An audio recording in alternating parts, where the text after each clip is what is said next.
Hey, it's AP, and today we're fixing the windshield washer nozzle on my 2015 Subaru. Check it out.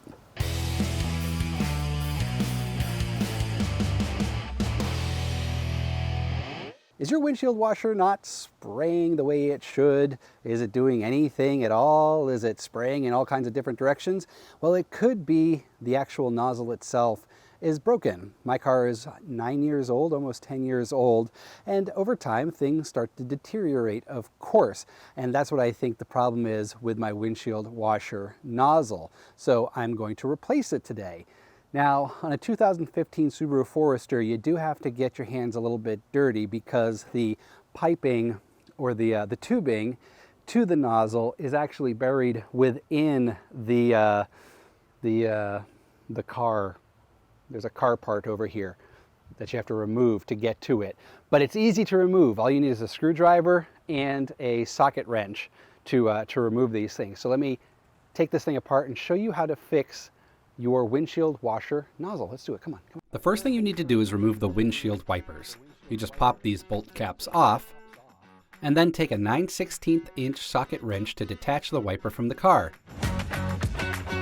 When you pop it off, there's a spring in the wiper, so just be careful you don't get smacked in the face or something. That'd be bad, like it happened to me. Next, remove the plastic retaining screws. You may need to use two hands to hold pressure on the bottom while unscrewing.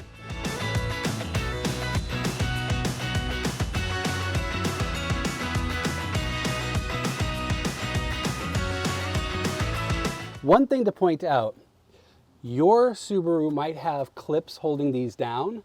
I believe I had to have my windshield replaced, and I believe when Safelite came and replaced it, when they took this off, they didn't put these back in. So yours may have additional screws in here that need to come out. So just be mindful of that.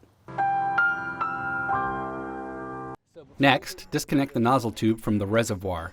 You may need to use a bit of elbow grease here. Just be careful not to break the tube. That's a different video altogether. Finally, the molding needs to be detached. These pop in with latches and secure down with foam-backed VHB tape. Just remember you'll need to replace the tape when you put it all back together. This piece is like a windshield sandwich going over and under the glass. Carefully slide it and pop it, and eventually it'll come out. The old slide and pop, not to be confused with the old bend and snap. Bend and snap. Okay, yeah, a little less bend, a little more snap.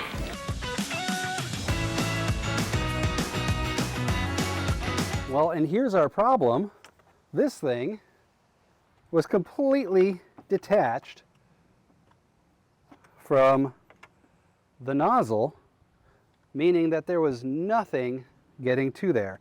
So this is a super easy fix. I have the spare part. These are called hose replacement connectors, and all I have to do is swap in a new one here. So,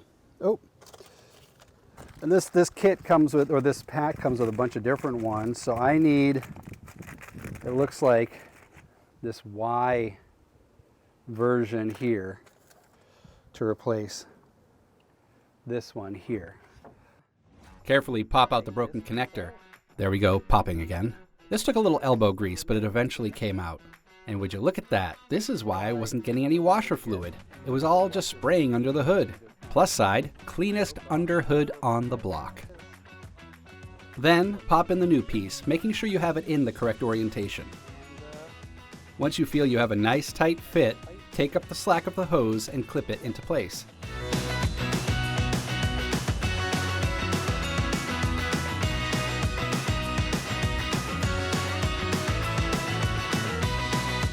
Now we put everything back together, which is pretty much doing everything we just did in reverse.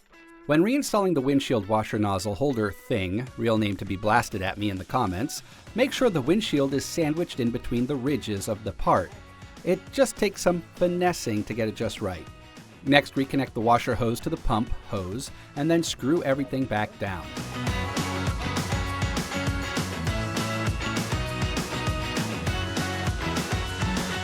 Oh, and make sure the windshield wipers are installed correctly.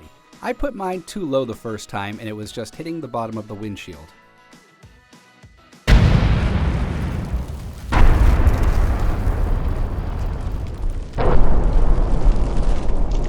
Easy fix though, just take them off and reposition them a tad bit higher. And there you have it. I can now wash my windshield without having to go to the car wash every time or carry around a bottle of Windex with me. This only took about 5-10 minutes at the most. It didn't require any special tools, and I saved myself probably a couple $100 from taking it to the shop. So this is something you can absolutely do yourself to fix. If you found this video helpful, give it a thumbs up, share it with a friend, and subscribe to the channel if you haven't done so already. It doesn't cost you a thing. It does help the channel grow, and I do appreciate it. Thank you so much for watching, and I'll see you next time.